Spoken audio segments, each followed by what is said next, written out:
Hi, Owen. How's things? Thanks a million for joining me on the podcast. Ireland good now, yeah. Enjoying the fine weather back here in Milton Melville. There's Woody Fancy Week on this week. It's a big music festival back here. So we're near the end of the week now, a great week, but it's been really enjoyable so far. It's the best week yet. How have you found the breaks? Obviously, since being knocked out, I know you're away for a week. How do you plan for that in terms of being a footballer? Do you when you're planning your holidays out during the year with work, do you kind of push them out as far as you can and then ask for a bit of extra leave, or what way do you do that? I suppose for me, I'm working as a guard in Limerick, and while I work shift work, a lot of my annual leave is taken up before games. Maybe if I'm due to work a night shift before a league game or a championship game, I'll have to take that off. Or maybe if I'm training on a Sunday, I'll have to change the shift to work an early shift instead of a late shift. And work has been quite accommodating with that. But as regards holidays, before you could always plan at the end of the league with the old system, you'd after a league final, you'd have maybe 4 or 5 weeks into a championship game, and you'd always have a week off. Manager would give you a week off, so you could zone in on that, and you could book something in. But as regards championship, I suppose everyone has the goal of being in Crow Park on a big day and come September, and now it's July, but so you couldn't really book anything then. So it is very much last minute, and I suppose the flights are a lot more expensive, but that's the one kickback. But no, it's always good to get away, refresh the mind before the club championship, and I suppose like when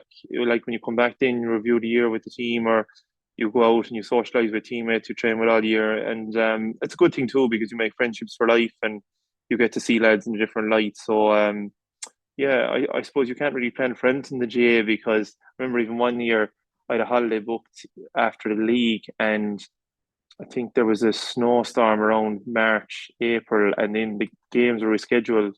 So, like that, I flights paid for, and I got to go for a finish. But it was a real lesson for me not to book anything in future because you just don't know. That's true, yeah. How do you find moving in from the intercounty season into club? We're kind of in that in between now of club championship starting. Is there a difference? Obviously, you have a different role. There be different mentality within the group. I was reading an interview of Michael Murphy. He showed up at what 5:30 for club training at 7. There was nobody in the car park compared to county training. There'd be a different story. But what's that like going into a club season after an intercounty season in terms of mentality, getting into your role and getting in with the guys that you probably wouldn't have really been around with during the year? It's great. It's hugely enjoyable because you're going in with I suppose, some of your best friends, lads you grew up with, lads you socialise with regularly.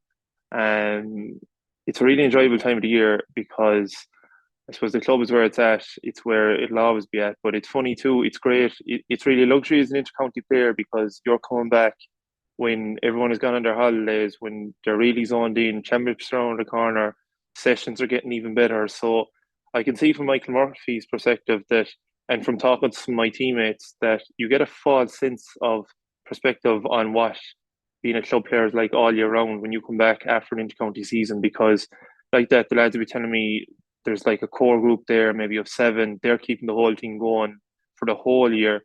And lads are dropping in and out as the year goes on. You'll always get 15 for a league match, but throughout the year, you might struggle to get lads at training. And I suppose that's the reality when eventually you do finish an intercounty footballer. You have to accept that and just try and drive standards at training and who's ever there, and suppose drive standards on yourself as much as you can. But yeah, that's the reality of it. I suppose in February, March, April, it is sessions of seven, eight, nine guys, and you're lucky to get a session at 20. So when I come back, there's always 20 plus sit sessions, and with Milton Melbourne, we're quite a ambitious group, so I'm lucky that way as well that you're falling into professional environment as well. Do you find that the club scene is moving more towards the intercounty scene? Obviously, as you said, you're not there all the time, but is it kind of moving along to, yeah, like even I know from Dublin, the Division One scene in Dublin is very, very close to an intercounty panel. Is that kind of the way it's going down in Clare as well? Oh yeah, it is definitely. I was only having this conversation with someone the other day, comparing it to when I started playing intercounty was 2014, and club has gone to that level now, just that level of preparation, training, video analysis, nutritionists. Um, I suppose it's come around the corner, and just gone to another level really. But I suppose everyone's accepted that and everyone's bought into that. And listen, it's a healthy lifestyle you lead if your team is buying into the way everyone else in the country is preparing. So I suppose there is a good positives to it as well. Although I would always have, I suppose, like that when you're speaking to managers, club managers during the county season, I would always say to club managers, if you could at all, definitely give lads off weekends earlier in the year, because when you need them and you need them to train for you, that's when you put it on the Sunday morning, because you obviously don't want them going out the Saturday night in, but you don't want to push guys too hard early in the season, because when you need them then, you need them to perform, need them to be a training, they won't be there because they'll just be burnt out by the time you need them. So there is still that flexibility there where you can go away for a few weeks traveling, enjoy yourself for the weekend, or go to any family functions throughout the club year up until, I suppose, championship comes around the corner, which is great. But I would hate to see club get that way, like the intercounty way, where you have to make those real sacrifices, because I suppose like that the club game is where it's at. All in all, you want as many people as possible playing. You want as many people in the parish involved, and if it's not if it's too serious, they won't do it, because everyone knows to be an intercounty footballer, you have to give X amount of time for it for a week. You have to prepare well in the off season. You really do have to commit your life, a good part of your life, to it. But I think you accept that because you know you only have a certain amount of time at it. But I wouldn't want to see that. I wouldn't want to see a club go to that level either. But you do want to be professional at the same time. When you're talking about the off season, even prepping before the intercounty's back, is that like individually? Are you doing your own stuff then before intercounty comes back with Clare? What is that? What does that entail? Um, I suppose you get a program from an S&C coach, and when the club season finishes, maybe you take 3 or 4 weeks off, and then maybe pre-season training starts, maybe 2 or 3 weeks after that. And like that, you learn from your mistakes, you learn from your peers. And I learned over the years that you have to put in that level of preparation so that when you do go back training, you're going in some bit fit and you're not going in to get fit. You shouldn't be going into an intercounty panel to get fit, because it's just gone to such a level now. If you're trying to go into an intercounty setup to get fit, then you're catching up already. And then the level is so high that not only will you not make match the panel, and you might be cut off the panel altogether. And I remember it was at 20 after 2017 season, I probably enjoyed myself too much in the off season, and I got an ankle operation. I came back to play Sigerson with the Guards. We were playing UCC below in Templemore, and I remember it was just after half time, and one of the selectors was roaring at me. He was like, "Just one more run, Cleary, just one more run." And I knew I was getting the curly fingered in, so it was a good lesson for me that you have to prepare in the off season as well as enjoying yourself, which is important as well. You have to keep up a certain level of fitness and work on your basic skills as well, and try and make sure they're as strong as possible before you get back into the group. So like that, you learn as you go on from your mistakes as well. That's interesting, and for anyone that doesn't get it, like there's people that listen that aren't GA heads, and when they hear about intercounty players not getting paid, it's like, well, why would you bother? Like, what motivates you to do all this? Like, it basically sounds like you only have really a couple of weeks off a year, whether you're doing your own training, club training, or county training. For people who don't get it, why do you do it? Why do you want to play intercounty football? Why do you drive yourself to these standards? I suppose a lot of it in the GA, it's embedded in all of us through our parents or through our coaches, just their love for it. Like my parents brought us to games when we were able to walk, and you just remember their love for it, how much they enjoyed it. So, like the knock-on effect to that, then, is that you're like, geez, I really want to put a lot into this because I know how much it means to them, and then it starts to mean a lot to you.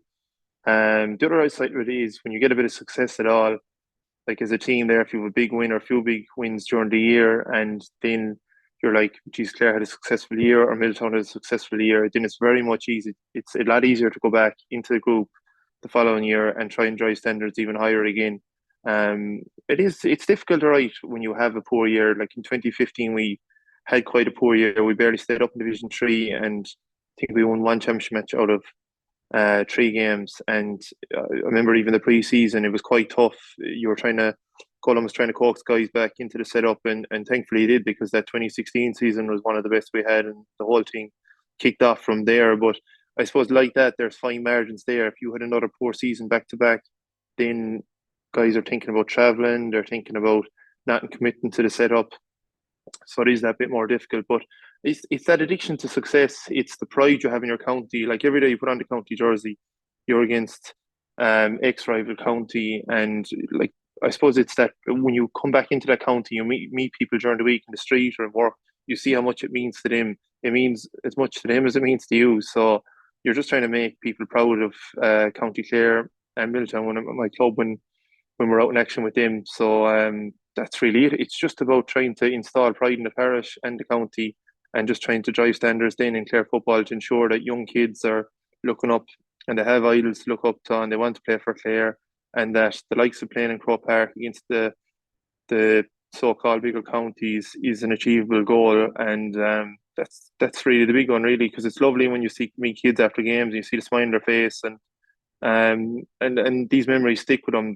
They're kind of thinking, even psychologically, at such a young age, it's I suppose it's going into their mindset, whether they realize it or not. It's like, oh, Clare can beat X county, or it's the same way other counties would have that against us. If kids from their county meet their players after the game, they see them beat Clare, they're straight away thinking, oh, they're a team we can beat, and like that, it goes into your psyche. So it's great for kids to be at games and attend games and get to relish the atmosphere, because at the end of the day, we're all trying to promote the game and share our love for the game, and hope it has knock-on effect, because like that's the way the GA keeps going. When you're in the midst of January training and you're doing the runs, is that what you're thinking of when you're going through it to stay motivated? Is those things you've mentioned? Is that the thought process, or is it just get through it, get next one? What do you do when you're going through the trenches in with the likes of that training? How do you keep going? You're thinking that summer day in Croke Park. That's always the goal. And because it was funny when we played Roscommon last year, I remember the talk was that, oh, if the game was on in Galway, there would have been just as many people there and a better atmosphere. And I do get that, but ultimately it is all about playing in Croke Park. Every player dreams of playing in Croke Park. And I remember there's a great clip on Twitter of David Tuberty, and he's meeting all the kids from his local club, and they're all dressed in Clare jerseys, and you can just see the smiles on their faces. And you mightn't get that in Pearse Stadium or other stadiums, because every kid knows, just from watching games, that our national sport is highlighted in Croke Park. The big games are there, the big players are there on the big day, and that's how we all grow our love for the GA, as well as going to club games as well and seeing our local club team win games.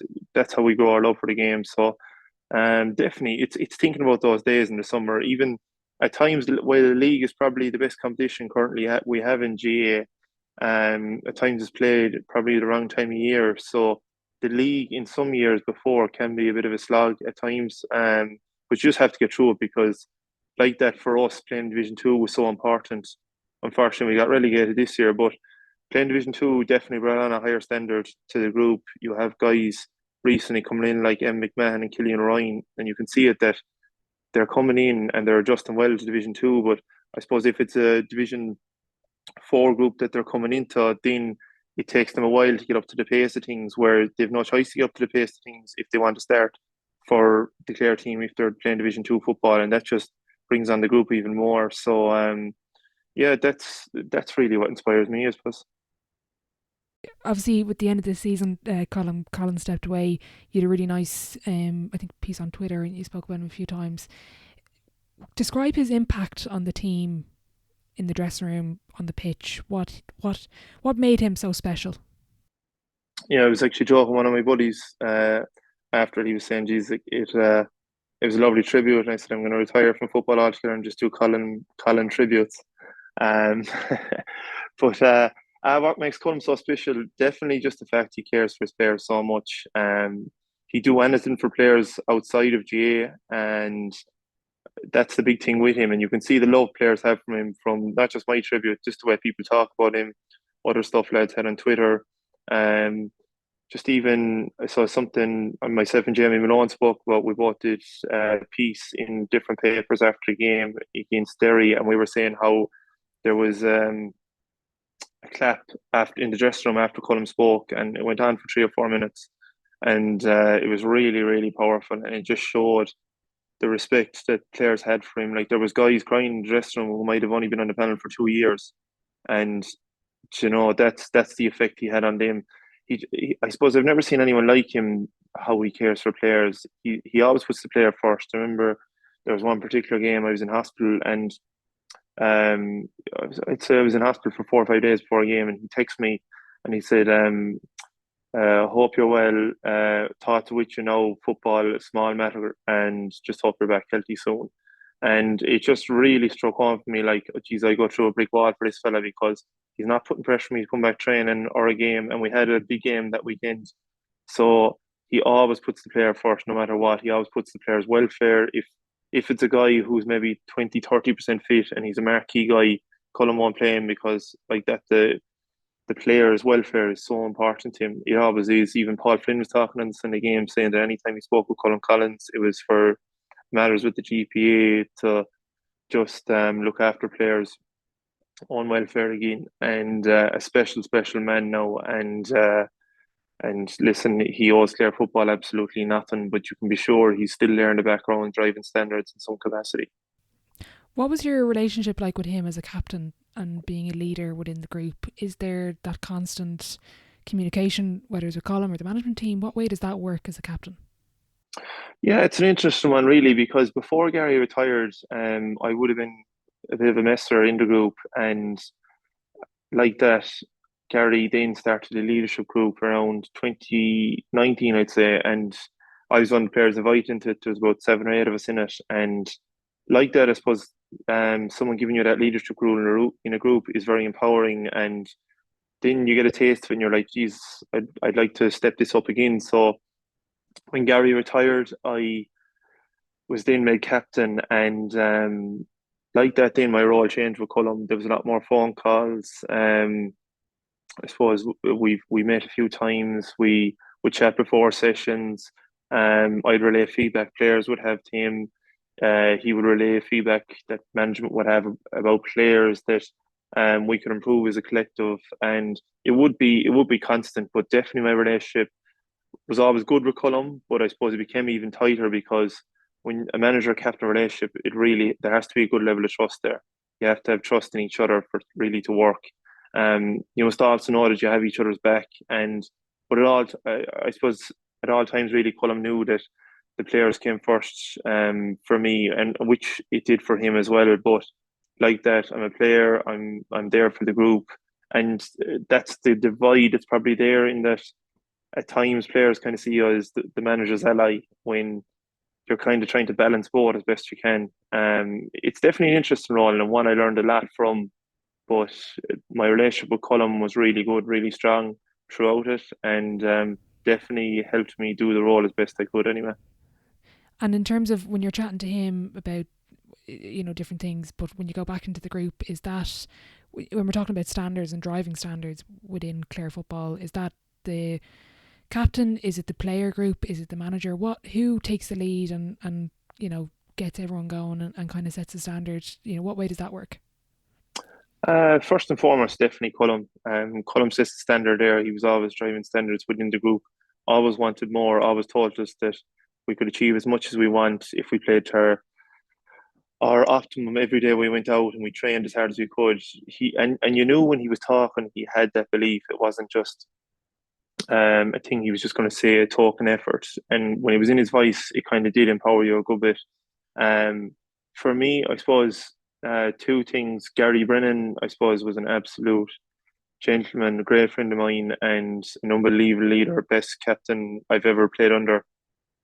And to be in a dressing room was a pleasure because you learned so much off him. Even I remember my first year as captain was 2020, and I would say at the start of it, I was definitely struggling with the role. And Gary, he didn't even know this, but he was like, "Listen, I was captain the last few years. Love to meet you for a coffee. Just talk about things, and I suppose any insights I can give you, I'll give you." So I met him for the coffee then, and I remember him saying to me, I remember even the first game was a funny one. We played Westmeath in Mullingar, and I was running out, and I was like, "What would Gary Brennan do?" And I was even running out like he would because, like, I suppose Gary was such an unbelievable player that we probably were over dependent on him for years to win us games and lead us, and even speak in dressing rooms, he always had the right note. So like that, I nearly adopted that approach because I was like, "That's the right approach." And I was telling Gary this because I would again have that trust in him, be quite comfortable in him. And Gary, I remember, was a great man to learn from because he was a guy who was really comfortable in his own skin, and it was something that I really learned off him and tried to develop myself. But Gary just said to me, he said, you are made captain not because you're Gary Brennan or because you're adopting these things. You're made captain because of the person you are and the things you're doing and the way you prepare." And I remember I was like, I felt 10 feet tall walking out of it. And I think we won the following game then against Kildare, and we beat Cavan the same year and we stayed up. And it was really empowering. And again, like Gary, just selfless with his time, brilliant man, but gave me huge learning from the whole thing. And I suppose like that, I stuck with that mantra. Even at times when you mightn't have confidence fully in yourself, you're like, am I doing a good job? I'm like, no. I picked captain for a reason, and it's because of who I am and what the way I've prepared as a player and things I do off the field. So it was nice to get that affirmation from him, and I suppose like that, um, the leadership group, they've been absolutely brilliant. So like that, we continued that after Gary left, and the guys in it, like that, you'll be picking guys for it, and there was guys in it already who Gary had in it, but even I'd always like to integrate some younger guys in it because like that, the same guys in the panel won't be around forever, and you want to develop new leaders like we were developed as well. But there was a number of guys there who I would say it to them straight out. At times, there's a role in particular that I wouldn't be strong in, so I'm like, lads, Laddie, you're good at this role. Can you step in? And I think it's important to show that vulnerability as well as a leader, because and to show the trust in your peers as well. Like I had some trust in them fellas in that group. I had a lot of trust in the whole group, but them guys in particular because I knew they really um would do anything for the group, and they were so invested in the group, and they really took on their role as a person in the leadership group and wanted to be even a better leader every day they went out, every training session they went out, and they'd bring their notebooks like we all would, and I suppose you'd have information that which would help you individually, help the team, and also make pointers to make the team better. So the work that everyone was putting in that group contributed to Clare football getting as far as it has the past number of years. But it was a great thing Gary set up,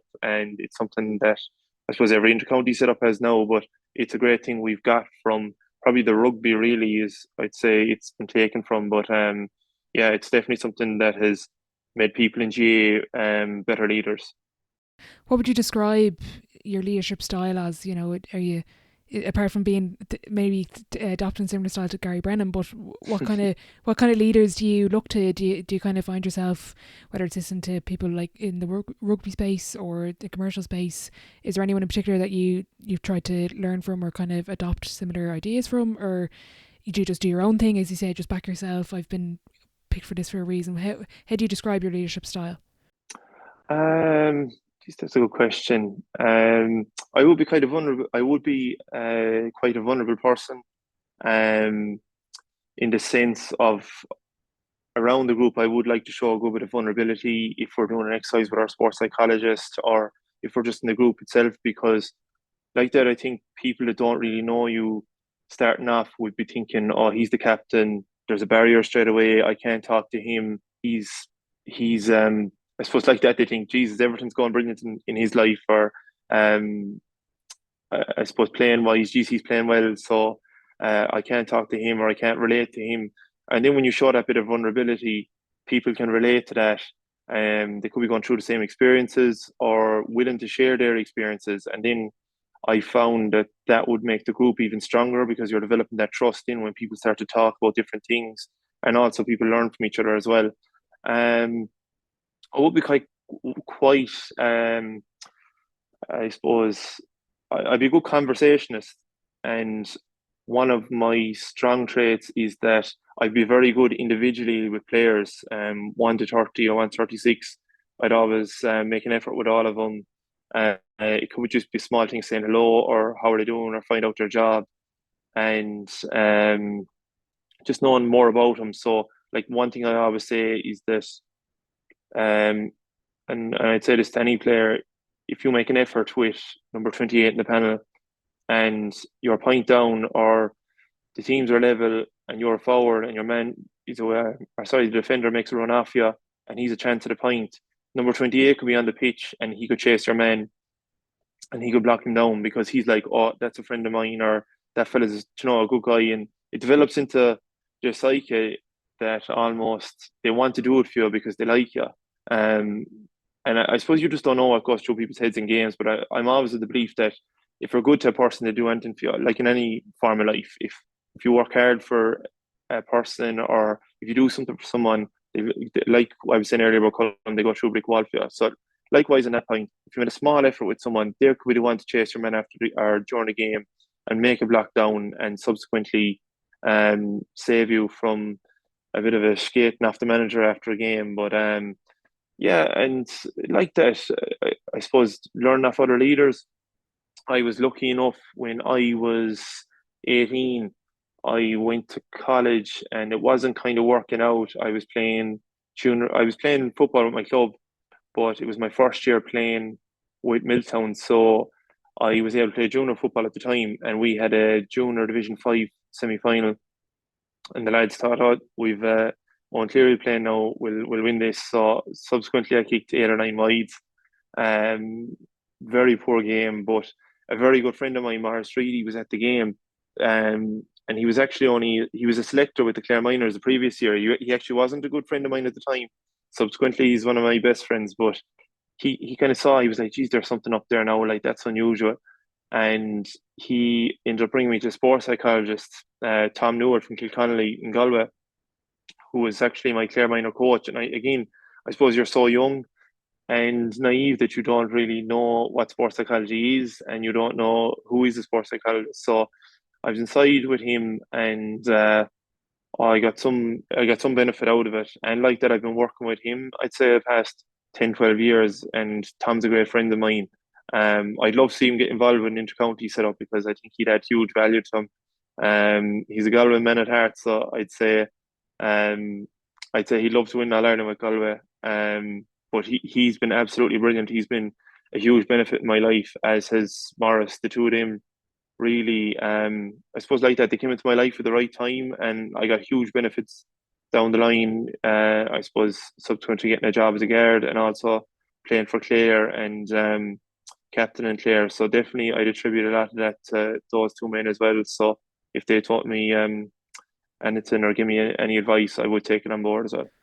Okay, that's really interesting because I'm always fascinated by when you get to an elite level in sport, when everyone is kind of, just to make people understand, when everyone's at the same level, physicality, fitness, strength, particularly when you get to, let's say, intercounty football, when you get to that level, is the game more mental or physical? Oh, 100%, it's more mental, without question.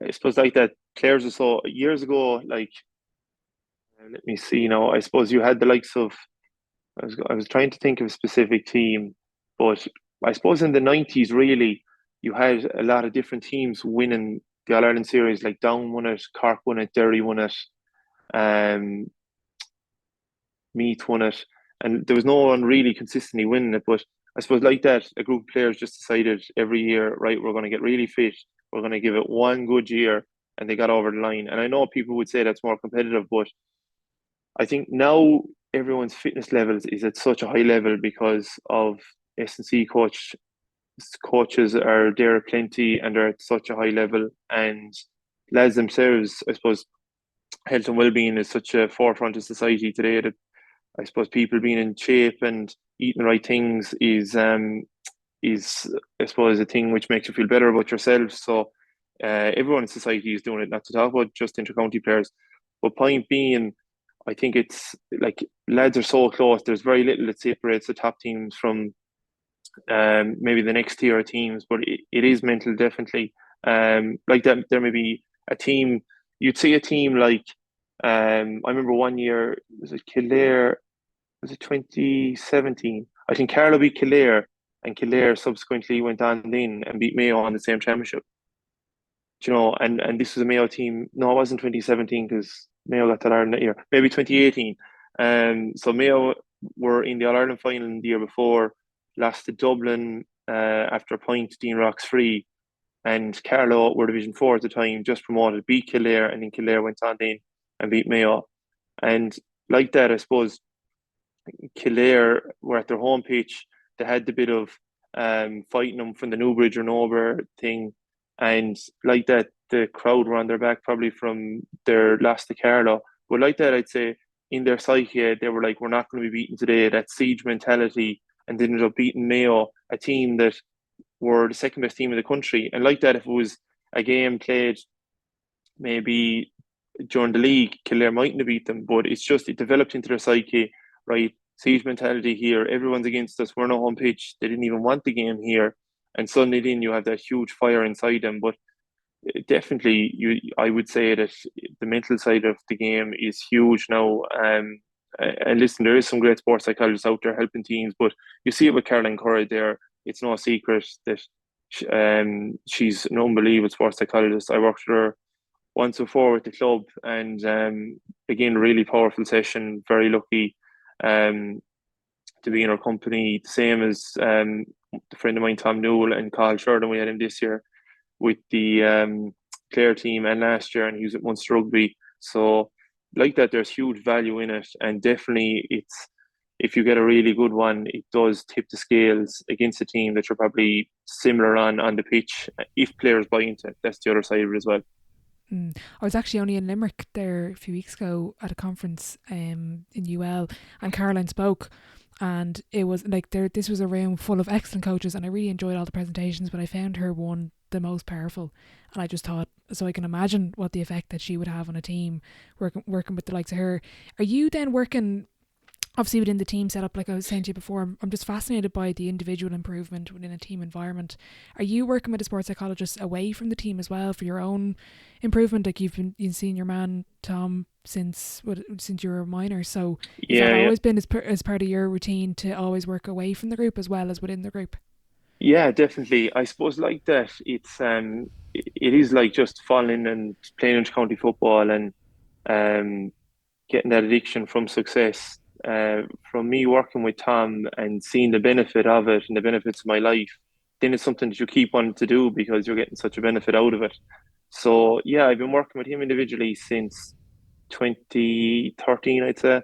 And like that, he's a great friend of mine now. So even like that, if I wasn't working with him, we'd meet for coffee and chat about football, and it's a relaxed nature. But I suppose he's given me so many tools to use over the years that it's definitely benefited me hugely in my game because I suppose I would be quite a naturally I'd be quite a shy and reserved person. So like that, I'd be trying to fill myself up with as much confidence going onto the field or as well. I suppose like that confidence comes from preparation and doing the physical side of it is huge. Taking frees, training well, being at the top of your game, trying to get yourself in good form, eating all the right foods, and then like that, that mental preparation is all part of that. So, yeah, like listen, I really enjoyed that work. I think there's huge value in it, and I always encourage anyone in any of the groups I'm working with to try it because if you go in there with an open mind, the benefits are huge. Is there anything in particular apart from the physical prep that you do in terms of building confidence, any tool or technique he's given you for developing confidence in case there's anyone listening that would struggle with a similar sort of style as you? Um, Let me see now. Is there any tool? Yeah, I suppose like there was one. I remember when I was starting off. Was it 2016? Yeah, 2016 we played Kildare, and I remember a few of the lads had played in Croke Park in 2014 against Tipperary in the league final. So this was my first time playing in Croke Park, and I was going in like that. You're a kid. You're going in there. You're like, geez, I'll never play there, and then you get the opportunity to play there, and it's almost overwhelming. So I was 21, and we went in there, and remember Tom gave me this technique where you're thinking of someone who is really confident, almost initially adapting that persona to fill you with confidence. So for me at the time, it was Cristiano Ronaldo. He epitomizes confidence, most confident person probably in the world. And it was me. It was me imagining Cristiano Ronaldo in Croke Park.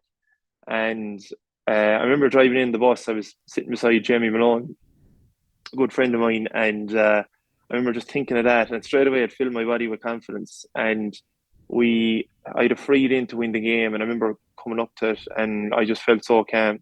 And like that, I would have put it down to mental preparation. Now, it wasn't just in the bus. I done that. I was doing it in the lead up to it because, like that, you can't just. I suppose it's to say you can't fatten the pig the day of the fair. So I had practiced that type of stuff, and now I suppose as the whole thing develops, that was the early stages of it. So now I could be imagining myself in Crow Park, and that would fill me with confidence. But like that, because I couldn't imagine that initially because I hadn't it done. I had to imagine someone else there to gain that confidence. But yeah, he gave me great tools like that and great kind of trigger points to use that would fill me with confidence or help me get over a setback. And I've utilized them in my game over the years and found it really, really beneficial. Okay, that's really interesting, that particular technique. I like that one. When you're in the pressure moments of a game or kind of leading up, let's say taking a free, and you said you were so calm, when the whistle is blown, what's your thought process? Or let's say it's a big moment in a game, not a lot of time left. It's the clock is winding down. How do you find that moment? How do you stay so calm and have a clear head, or do you? Or what's your thought process then? I suppose like that. It's trying to get your concentration level at such a high level that you're when you're in those pressure moments that you're able to zone in and fully focus on it. So like that outside of sport, it could be the cold shower technique, meditation, even reading. Like I found all those things really good to have a clear mind and to help me really focus in on those pressure moments. The other side of it as well, listen, it all comes down to preparation, taking your frees at training, trying to Colm used to have us taking frees at the end of the session and almost trying to replicate that pressure, which is really good because this confidence comes from practicing a skill under pressure. And I suppose the other side of it, and I always say this, I remember who do we play? We played Limerick in the championship last year, and I had a free to draw the game, and a teammate of mine ran by me, Keano D, and he said to me, "I've seen you kick this 20 times a training. It's like this is your kick." And I remember like that again. I was like, "Yeah," but that's him being a good teammate, filling me with confidence, and there I was, calm, and scored a kick. And but like that, and I always say to people, you can prepare as best you can, and things happen. We played Laois in the league in 2020, and we played Kildare in the league in 2017, and I missed two frees to draw the game. And like that, genuinely, I wouldn't put those misses down to pressure. Um, I executed the skill as best I could. I done my preparation, done my technique, didn't feel any difference in my body, and just missed the kick. And I suppose that's the joy of sport. I suppose you're at such a high level that it comes down to fine margins. But um, definitely, like something I learned from really again in the psychology was I remember when I was 16, I missed a penalty in a minor final against Corofin, and I didn't kick a ball after it. The penalty was in the first 3 minutes. And the reason I didn't kick the ball after it was because my concentration was on that missed penalty. So I've told this story before to young lads really just to let them know that if they make a mistake, it's okay, but it's how you react. So we played Cork in 2017 in the league. I remember we hadn't beaten Cork in years, I think maybe 25 years or something in the league. And I was going through one on one, someone put me through, I missed the shot.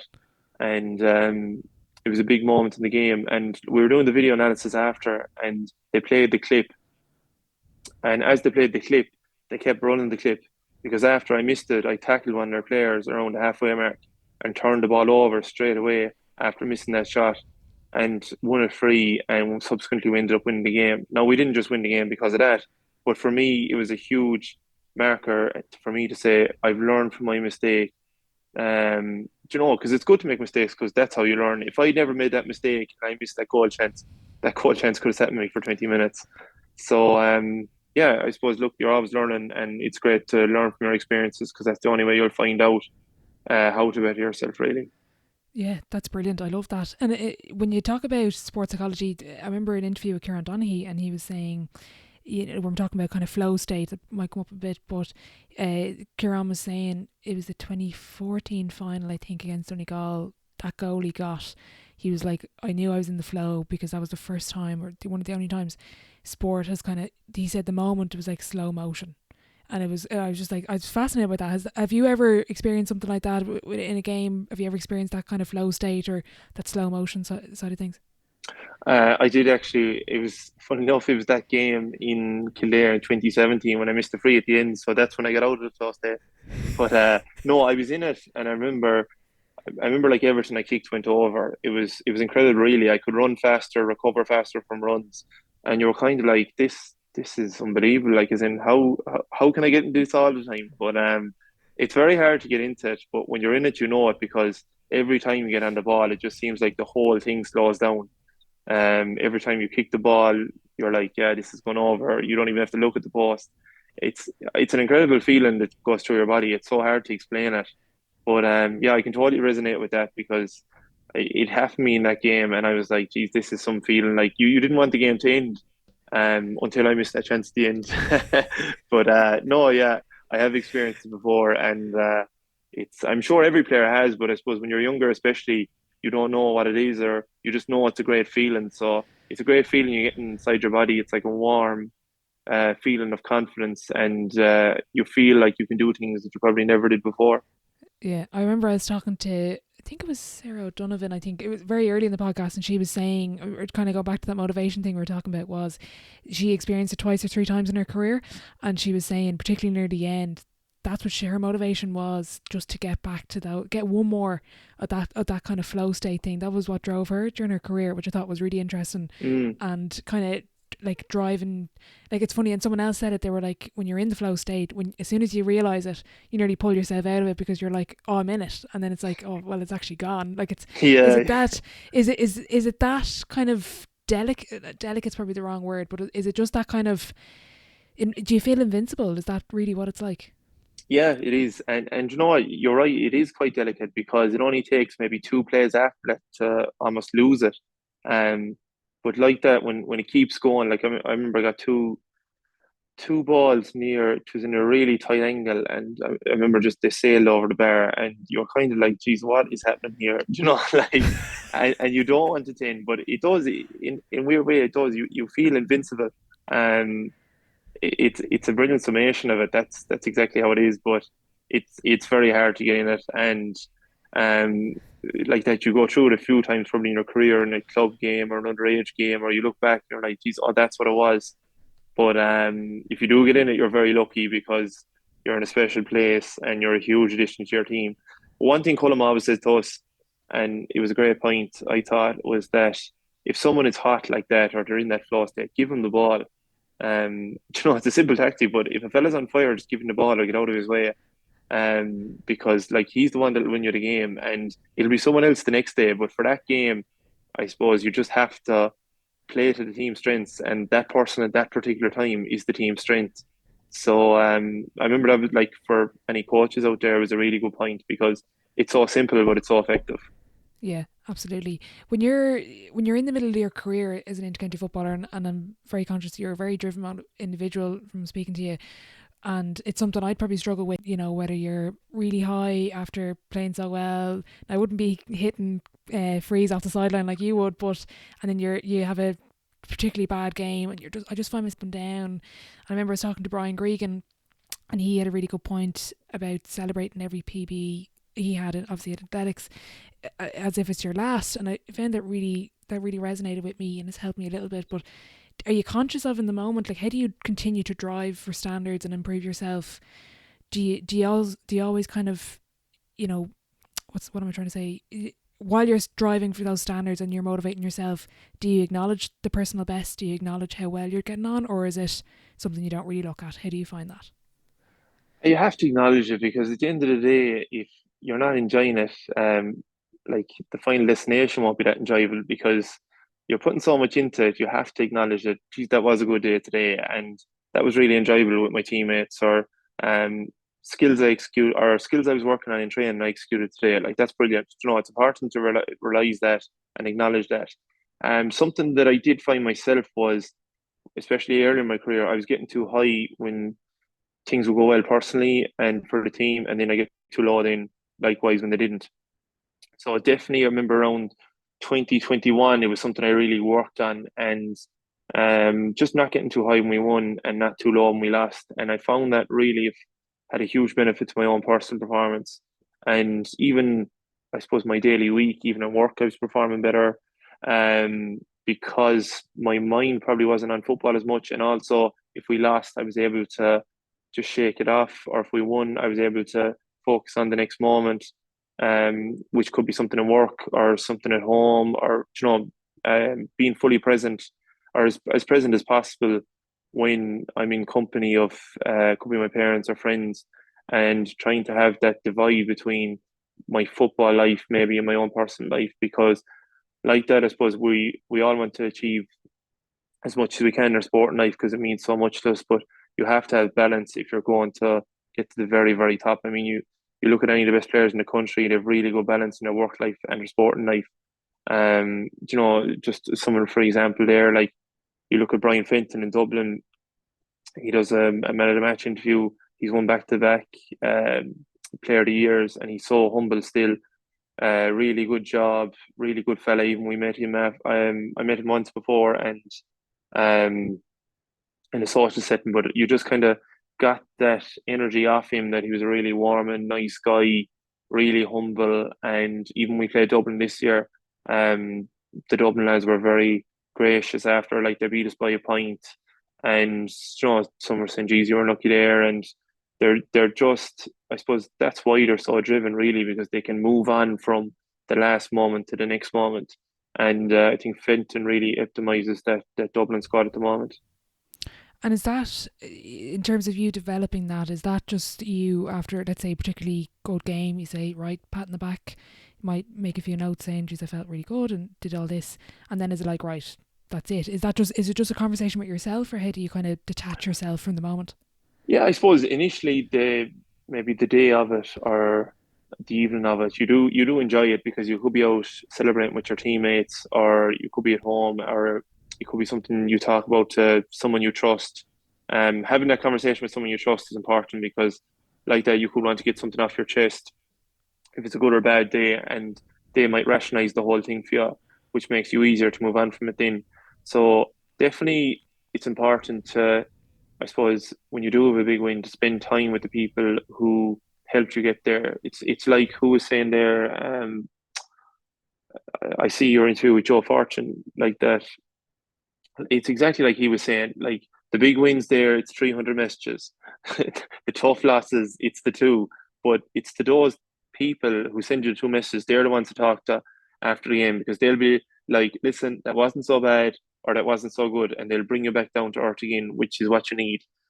So it is about enjoying it the day of it, but don't let it spiral into your week, because if it's a really big high, like remember we beat Cork this year in the Munster Championship, like I was lucky enough I was working in Limerick, so you avoid a lot of it. But of course, like lads working in Clare were telling me, like anyone you'd meet once you talk about it. And then when we got relegated from the league, you could walk up and down O'Connell Street in Innis, and no one would chat to you. So I suppose like that, people are so invested in Gaelic games. They want to chat about it.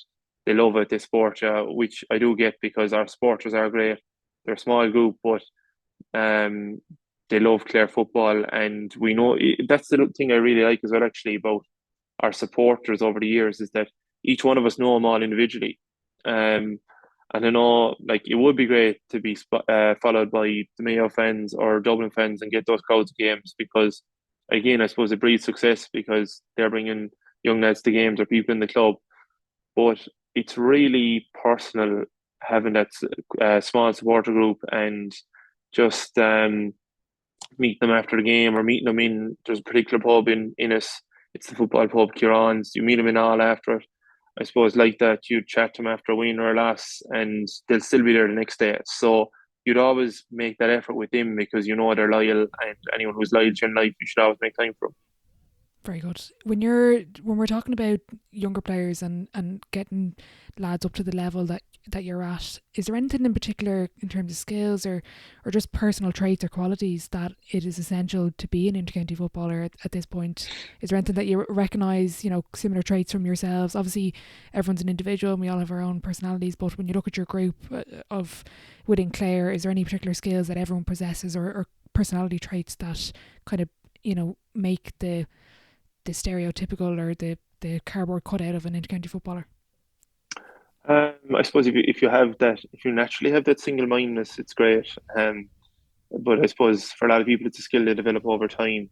Um, a big one for me, really, and it's a simple one. It's just getting down to the field. Like I spent summers when I was 15 to 18, and lads in the club would always say to me, I remember that sideline I kicked against Leash. A good friend of mine, Sean O'Brien, he's the goalkeeper from Milltown. He said it to me like he's seen me kick that shot 1,000 times in Milltown Field between 15 to 27, and like that's it. Like it just comes down to practice at the end of the day. It's the same. My brother Connor, we played a minor final against Clarecastle, and I remember he scored a sideline to win the game, and like that minor hurling final and cut it over the bar.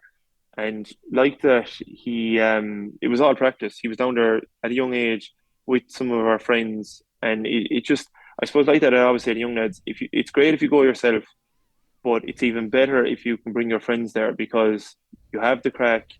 Um, you don't want it too serious either. You don't want it that structured. You just want to practice the skills, try different things, um, build that love for GA, and also you're making the club better by bringing young fellas in your own club to different sessions. But it's funny, I'd say that was Connor's. I'd say that was the last sideline he hit over the bar, and that was my one as well. I'd say lads think it's a natural thing making in sidelines, but no, it was once off. I was lucky. Podge Collins took the video, so he took it at the right time.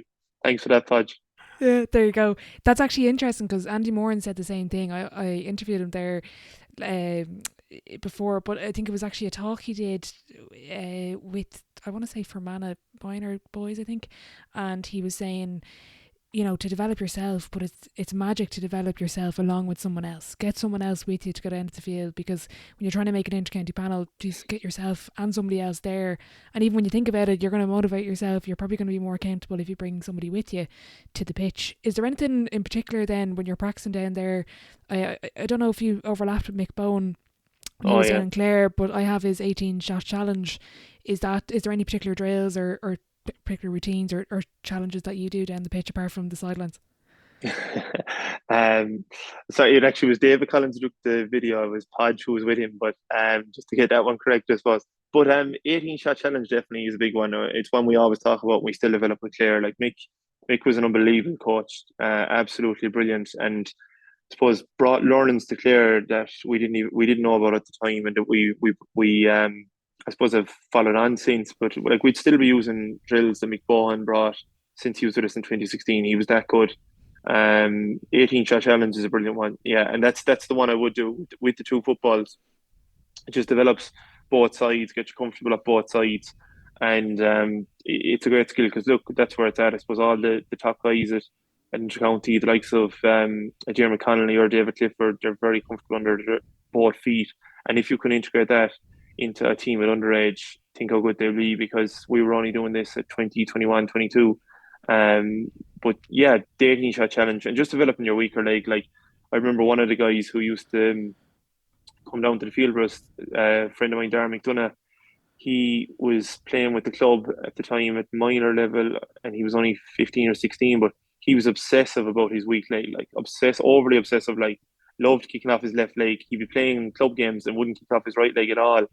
And in 29, so he was 15 then, and in 2019 then we played Kilmurray Bricken, who were a super club in Clare, in a county final, and it was level with maybe 5 minutes to go, and Dara got a ball off his left leg and put it over the bar. And like that, I suppose when you start learning a skill like that, it's so frustrating. It's like when you learn how to drive a car, but there's huge value in it. Like that in the crucial moments, he didn't just pick up a ball and take a chance off his left foot. That was something he was doing since he was 15 years of age. So that's it. Just get out to the field, do your 18 shot challenge. There's no particular drill. I just love going out to the field kicking football. Now, if Freeze are right, I would zone in and I would try and replicate that pressure. Um, Try and say to myself, "Oh, pointing this now." And no, I wouldn't do that if I was taking a free, obviously, in a game because that's only putting the pressure on yourself. But for the purpose of practice, I would try and replicate that pressure because it's very hard to do. So you're trying to build into your psyche dealing with pressure in pressure moments. So you have to come up with different ways. But no, just going out to the field, just love kicking. I suppose for defenders, it's getting a buddy to go with you, getting your feet right, just getting tackles in, and just developing the basic skills of the game. That's really interesting. I actually picked up a skill because I take freeze. But remember, when I was younger, Neve McAvoy did a camp, and I remember something I took from her, and I still use is I always spin the ball to whatever Elvery's or in All Ireland, whatever it is, O'Neill's on the ball, and I always read that when it's going over the bar, and I find that kind of grounds me in the moment of, right, it's actually down, like I'm down my local pitch, like a bit later on. It's like as if I'm down there, whether it doesn't really matter whether it's a final or it's a group game in the league, it's the same thing over and over. When you're down putting your pressure on yourself, is that just you talking to yourself? Do you play music? Or you hear some lads having the crowd, Yeah, yeah. I think that's more the rugby people have speakers and have the crowd going in the background. What do you do to replicate that pressure? And then within a match, how do you eliminate it completely? Is there kind of techniques like that? Um, yeah, it's just me telling myself, I suppose, listen, point down here, you know, 5 minutes left, and then you're walking up to the free, and you're just, I suppose, like that, you're going through your routine, and then kicking the ball and hopefully toward the bar. And then listen, if you miss it, you go again. If you score it, you go again because I suppose you're just trying to build that confidence into yourself. And I suppose the important thing definitely as you get older. When you're younger, I think you should nearly kick the football off the leather as much as you can. Or kick the leather off the football, sorry, but as much as you can, and just take as many shots as possible because like that you're just when you're able and your body's able, you just be kicking football. Like I suppose when you're an intercounty player and a club player now, there's only a certain window of opportunity outside of sessions to practice. And for me, if I pick up an eagle in a week of a game, then I mightn't get that opportunity to practice because my focus then is getting my body right. So definitely when you're younger, it's about just kicking the ball as much as you can, getting the technique, being comfortable with it. And as you said, like the skills Neve McAvoy gave you, stuff like that, and just having your routine and sticking with it and not deviating from it no matter what the kick is. So just having the same routine all the time is hugely important. Mm. Is there anything that you would have in a game to kind of settle yourself, or is it just, is there anything you say to yourself, like these trigger words or stuff like that? No, I just I suppose I'm left footed, so I keep my right shoulder towards the black spot in the goals and then I make my run up. But that's always my technique. So I'd always put my right shoulder towards the black spot and then make my run up and like that, give myself plenty of time. I don't have a particular count, but I would give myself plenty of time. And then maybe if there's a delay, I'd always drop the ball and go through my routine again because you see it with penalty takers, goalies now are coming out and they're talking to the ref or they drink the water bottle. And in fairness, like everyone knows it themselves, the penalty takers drop the ball again and they go through the routine again because that is important because it is all about routine. Yeah, okay, very good. I'm going to move on to the sideline seven. It's the same seven questions at the end of every episode. Question one, Owen, what is your favourite quote? Comparison is the thief of all joy. Very good, that's a good one. Question two, what's the best sporting event you've been to? And you can pick one as a fan and one as a player. Um, Best sporting event I've been to. I would say, oh, it was the 2017 All Ireland final with the Dean Rock kick. That was just unbelievable. Oh, it was unreal. It was some game of football. It just had absolutely everything. Like again, talking about grow your love for the game. Like the kid inside you came out. You were just jumping up and down every mad thing that happened. It was unbelievable. It was so enjoyable, and that's football at its best. Like again, I'd be biased, but I'd rather watch a football game than a hurling game every day of the week. And a really good football game like that, oh my God, it's just an incredible feeling. And I suppose like that inside us, where it brings such joy to you because that's the game you love, that's the game you grew up wanting to play, wanting to get involved in coaching, or get involved at any level. And like I suppose like that, a game like that is growing young people around the country's love for that game and getting them out wanting to play it. And as soon as it's over, then they're kicking ball outside in their lawn like you were. So I know that one definitely was class. I've been to a few Liverpool games, but I can only get tickets for the ones where they're already through in the Champions League. So no, that one definitely was class. Clare winning the All Ireland 2013 as well was a good one. Um, and on a personal one, uh, I would say, well, for I suppose I'll go two different ones. For my club in 2018, we won it the county in 2015, but in 2018 we won it as well. and my brother broke his ankle before the 2015 final and missed it, and the 2018 final then he was back for it, and like listen, winning is brilliant with your club mates, but winning with family is just an incredible feeling altogether. And I remember like that the final whistle, he was the first person I embraced, and um, he'd still say the same thing. Like that's our favorite sport moment, because like that, it is all about family. It's I suppose like that. He's the person you grow up with, learning off, playing with, trying to I suppose better each other, and also making each other better. So yeah, definitely that one for the club and for the county. Um, I suppose the Roscommon games in 2016 and 2022 were really special. Very good. Question 3: what's the biggest setback or challenge you've had so far in your career, and how did you react to it? Biggest setback. Yeah, so the biggest setback I would say, I suppose outside of injuries, because everyone gets injuries, I would say in 2019 I was taken off against Meath in the last 12 game. Um, a poor game same day, and just one of those days where we were talking about the flow earlier. There's another word for it where I think it's a basketball term where like that, it's just everything. The yips, that's it, the yips.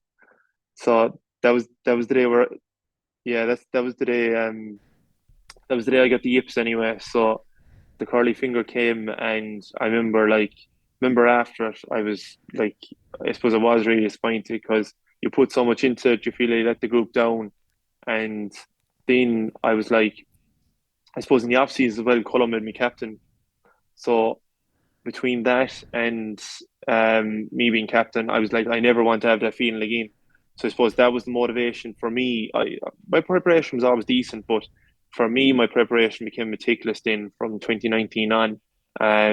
So I suppose like even my recovery, um, practice, what I was eating improved tenfold, and I could even see it. My body shape changed as well. I was a lot more athletic, and I was, I suppose, the fitness test. I was well up the top. Before I probably wouldn't have been. So, I got huge learning off that, and huge benefit from it, because like that, it all comes down to preparation. So I learned the hard way that day, unfortunately, but it was great learning. All right, very good. On the flip side, then, what's been your biggest achievement on or off the pitch? Biggest achievement on or off the pitch.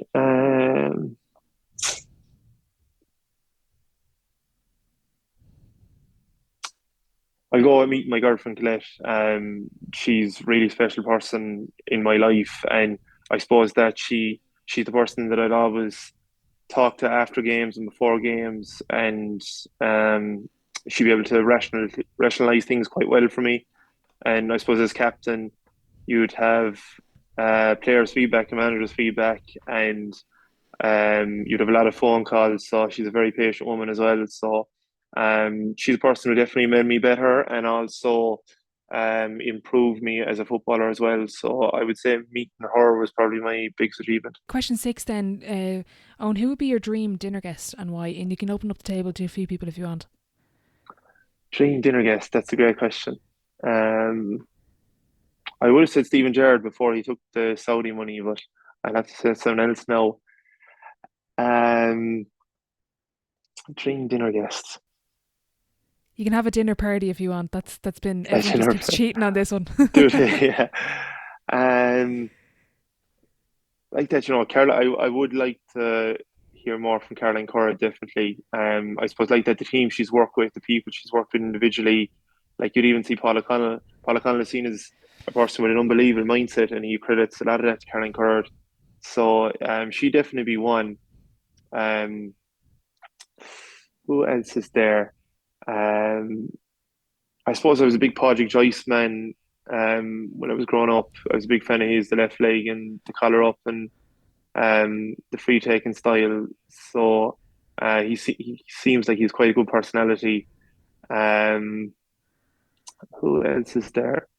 Oh, Ryan Reynolds. Between taking over Wrexham, and I've watched a good few of the Deadpool movies. So um, yeah, I think between the four of us we'd have good old crack, and hopefully get a few insights from Caroline as well. Okay. And are you cooking, or are you getting a takeaway, or what way are you going? Um, I get a takeaway because, like that, if Caroline Curd was given a few insights there, I wouldn't want to miss it and spend it on cooking. Very good. Last question before I let you go, Owen. If your life was a book, what chapter would this be called? um, oh, good question. I'll say chapter 11 because I've 10 years with Clare, so chapter 11, I don't know what it holds yet, but I'm very much looking forward to it. Okay, brilliant. Owen, thanks a million for your time. Just want to wish you the best of luck with the club championship and beyond. And yeah, just thanks a million for coming on. I really enjoyed it.